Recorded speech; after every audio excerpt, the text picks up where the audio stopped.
ఇంట్లో ఉన్న బంగారాన్ని విడిపించి ఆ రోజు ఆన్లైన్ రేటుకే మేము కొంటాం. Sharma gold company.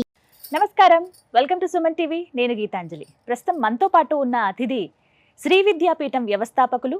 గత 45 సంవత్సరాలుగా శ్రీ విద్యా ఉపాసన చేస్తూ ఎంతో మందికి మంత్రోపదేశం చేసిన గురువు గారు శ్రీ గురు కరుణామయ్య. వారితో మాట్లాడి మరిన్ని విషయాలు తెలుసుకుందాం. గురువు గారితో మాట్లాడదాం. నమస్కారం గురువు గారు. నమస్కారం. డిసెంబర్ 7వ తారీఖు సుబ్రహ్మణ్య షష్ఠి. అసలు ఆ రోజున పూజ ఏ విధంగా చేసుకోవాలి? సుబ్రహ్మణ్యుడి ఆరాధన అంటే ఇక్కడ ఒక సందేహం. సుబ్రహ్మణ్యుడు అంటే నాగరాజ, కుమారస్వామికి అసలు ఆ పేరు ఎందుకు వచ్చింది? ఆ రోజున ఆయన్ని ఎలా పూజించాలి? వారికి పూజ చేయటం వల్ల కలిగేటువంటి ఫలితం ఏమిటి? వివరించండి. మంచి ప్రశ్న అడిగారు. ఈ సుబ్రహ్మణ్య షష్ఠి ఎప్పుడు చూసినా సుబ్రహ్మణ్య షష్ఠి అంటూ ఉంటారు, స్కంద షష్ఠి అని. నాగుల చవితి తర్వాత షష్ఠి ఒకటి వస్తుంది, అప్పుడు సుబ్రహ్మణ్య షష్ఠి అనే చేస్తారు. ఇప్పుడు షష్ఠి అంటారు. నిజాన్ని చెప్పాలంటే సుబ్రహ్మణ్యుడు నాగరాజు కాదు, కానీ సుబ్రహ్మణ్య ఆరాధన వల్ల సర్పదోషం పోతుంది. సర్పదోషం అంటే సాధారణంగా ప్రతిదోషానికి ఏదో ఒక పేరు పెట్టాలి కదా. సర్పదోషం అంటే దానివల్ల పెళ్ళిళ్ళు అవ్వకపోవడం, అయినా భార్యాభర్తల మధ్య సఖ్యత లేకపోవడం, ముఖ్యంగా పిల్లలు కలకపోవడం, అలాంటివి జరుగుతాయి. ఇక్కడ చూడండి ఎంత టెక్నికల్గా ఇది వ్యాలిడో.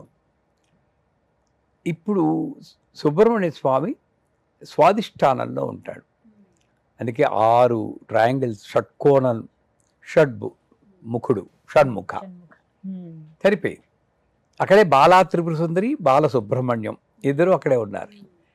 ఈ ఆవిడ మంత్రం ఐం క్లీం సౌ సౌ క్లీం అయితే, ఈయన మంత్రం ఓం శ్రీం హ్రీం క్లీం ఐం సౌం శరవణ భవాయ నమః.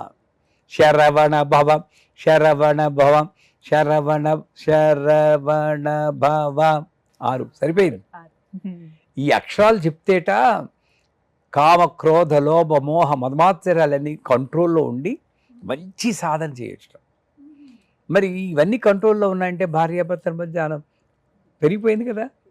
అంటే సుబ్రహ్మణ్య మంత్రం దానికి సరిపోతుంది. పోతే ఇక్కడ ఏముంది, ఫిలోపియన్ ట్యూబ్స్, యూటరస్ ఆడవాళ్ళకి. సో సాధారణంగా పిల్లలు కలకపోవడానికి ఈ ట్యూబ్లో బ్లాక్ ఉండడం, గర్భసంచిలో కొంచెం లోపాలు ఉండడం, స్పెర్మ్ కౌంట్ తక్కువ అవడం, ఇవన్నీ ఉంటాయి. ఇది సర్పదోషం అన్నారు. సర్పాన్ని కంట్రోల్ చేసేది పీకాక్, నెమలి మీద ఉన్నవాడు సుబ్రహ్మణ్యుడు. అందువల్ల సుబ్రహ్మణ్య మంత్రం చెప్తే సర్పదోషం కంట్రోల్ అవుతుంది, అది సత్యం. సో సుబ్రహ్మణ్య షష్ఠి నాడు ముఖ్యంగా అందరూ పిల్లలు లేనివారు ఆ రోజు పూజ చేసుకుంటే తప్పనిసరిగా పిల్లలు కలుగుతారు అని నమ్మకం పెట్టుకుని చేయాలి. పోతే ఎలా చేయాలి? సాధారణంగా ఆ రోజు కూడా నేను నాగరాజు అనుకుని పుట్టలోకి వెళ్ళి పాలు పోసి అక్కడ పోని నిజంగా సర్పరాజు ఉంటే వాటి పీస్ ఆఫ్ మైండ్ పోగొట్టేటట్టు అక్కడ టపాకాయలు పేలుస్తారు. తప్పేనా? అది అయితే చాలా దారుణం. శాపం ఇస్తాడు. నన్ను అడిగితే ఆ నాగరాజు శాపం ఇస్తాడు. అంతవరకు సర్పశాపం లేకపోయినా పుట్ట దగ్గరికి వెళ్ళి టపాకాయలు పెరిస్తే మాత్రం శాపం ఇస్తాడు. ఇంకా పుట్ట పైన పెట్టాలి, కానీ ఆ పుట్ట లోపల కోడిగుడ్లన్నీ మొత్తం కుక్కేసేసి వాడు పైకి రాకుండా చేసి ఇంత విపరీతంగా చేయకూడదు. అది వేరు, నాగుల చవితి.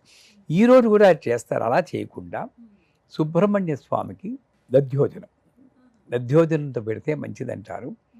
ఆయనకి ఒక మంత్రం ఉంది, చెప్పాను కదా, ఓం శ్రీం హ్రీం క్లీం ఐం సౌం శరవణ భవాయ నమః, లేదా శరవణ భవ అన్న మంత్రం.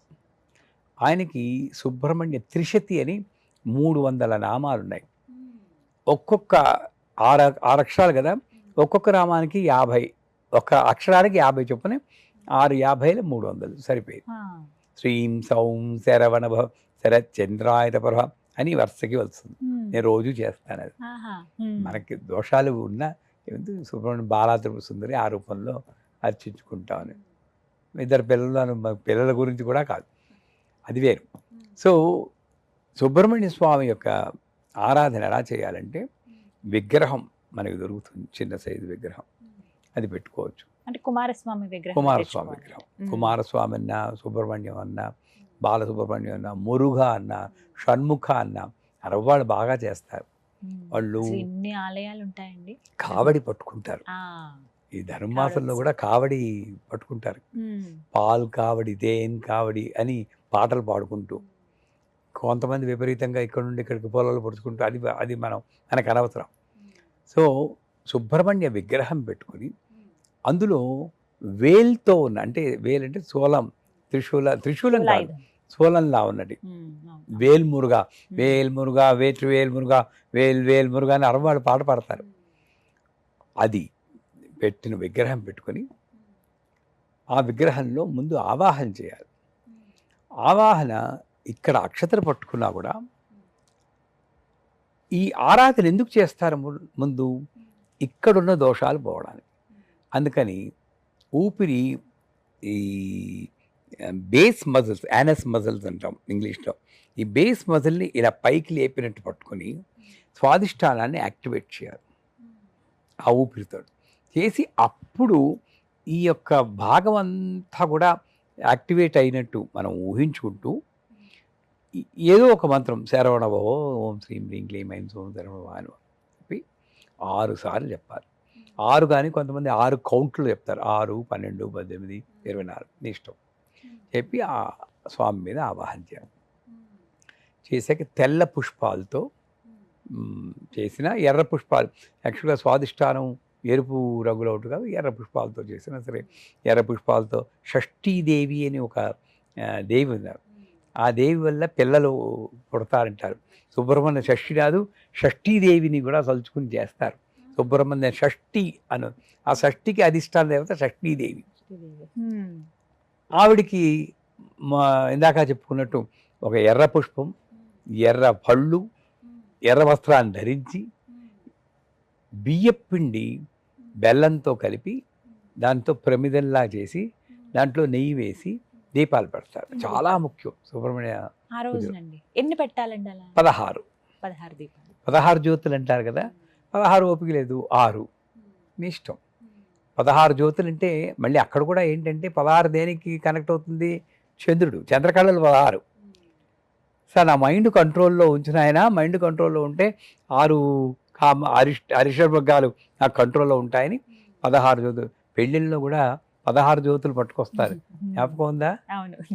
ఆ పెళ్ళికొడు, మీ పెళ్లి గుర్తు తెచ్చుకోండి ఒకసారి. ఆ జ్యోతులు చాలా ముఖ్యం. ఇంకెప్పుడైనా సందర్భం వస్తే చెప్దాం.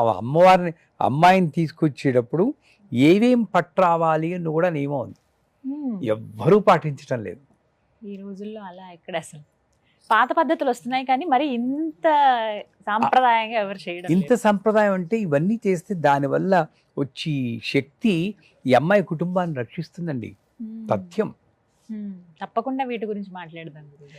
ఎప్పుడైనా మనకి కుదిరితే వివాహాల్లో గౌరీ పూజ చేసి అమ్మాయిని ఎలా తీసుకురావాలి అని అడిగితే అప్పుడు చెప్తాం. సో ఈ బియ్యపిండి బెల్లం కలిపిన దాంతో దీపాలు పెట్టడం, సుబ్రహ్మణ్య త్రిశతి అని ఇందాక చెప్పింది, స్కందషష్ఠి కవచం అని ఒకటి ఉంది. అది అరవంలో ఉంటుంది. అదేంటంటే అన్ని కవచాలు ఏమిటి, కవచం అంటే ఏమిటి? గణేష కవచం, మన కవచం ఇలా ఉంటాయి అన్ని. ఏ కవచమైనా సరే శరీరంలోని అంగముల్లో ఆ యొక్క దేవతని ఆవాహన చేసుకోవడం. షష్ఠియనోకి శరవణ భవని అని అరవంలో పాడతారు. మీకు జ్ఞాపకం ఉందా?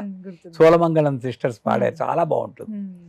అది ఎంత రిథమిక్గా ఉంటుందంటే అది మీకు వీలుంటే చదవడము, లేక అరవంలో ఆ ఆడియో పెట్టుకోవడం చేసి అది శరీరంలోకి ఆ సుబ్రహ్మణ్య స్వామిని ఆవాహన చేసుకుని అది కూడా చేయడం మొత్తం చేశాక ఇందాక చెప్పినట్టు నైవేద్యం, మన బియ్యంతో చేసిన దద్దోజనం కానీ,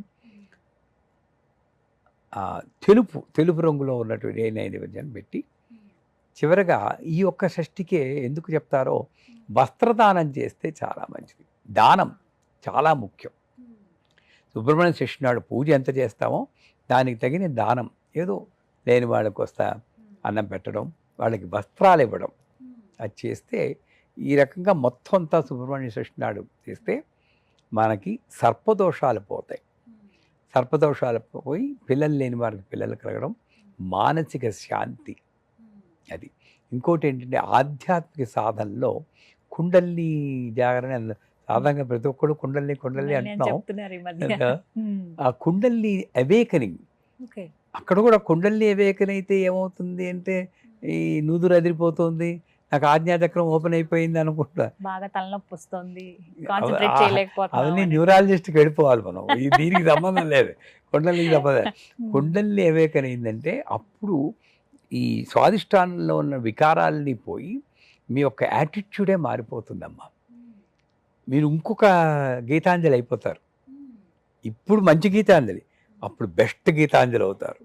అంత మార్పు 100% ఈ సుబ్రహ్మణ్య ఆరాధన వల్ల వస్తుంది. కుండలిని ప్రబోధం అంటే అదే. నాలో అంతవరకు ఉన్న జీవితం వేరు, ఇప్పుడున్న జీవితం వేరు. అటువంటి మార్పుని తేవడానికి కూడా సుబ్బారాయుడు షష్ఠి ఆ అంటారు. రోజున ఆ రోజు చేసుకోవడం మంచిది. నాంది చేసుకుని అసలు ఆ రోజు ఒక రోజు ఏంటమ్మా ఏముంది, ఆయన అష్టోత్తరం చెప్పి రోజు పూజ చేసుకుంటే పోలే. ఇలా పూజ అవకాశం లేని వాళ్ళు ఆ రోజున ఏం చేయాలండి? సుబ్రహ్మణ్య షష్ఠి రోజు మంత్ర జపం మంత్రం. జపం శరవణ భవం శరవణ భవం శరవణ భవం, దాన్ని మించింది లేదు. ఇంకా వీలున్న వాళ్ళు, కాస్త అవకాశం ఉన్నవాళ్ళు తర్పణం అంటారు, సుబ్రహ్మణ్య తర్పణం.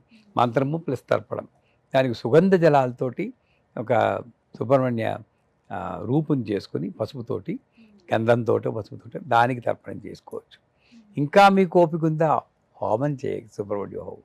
Sky is the limit. అలాగని ఎక్కువ చేసి మనల్ని మనం ఐరాన పడుకుపోకుండా నేను చెప్పినట్టు సింపుల్గా చిన్న పూజ చేసుకుని శరవణభవం ఆ రోజంతా అనుకోండి. ఎందుకు రాదు? ఆ సుబ్రహ్మణ్య అనుగ్రహం తప్పనిసరిగా వస్తుంది. మీ మాటే చలో రావాలని కోరుకుంటున్నాం అందరూ. చక్కగా వివరించారండి. నమస్కారం.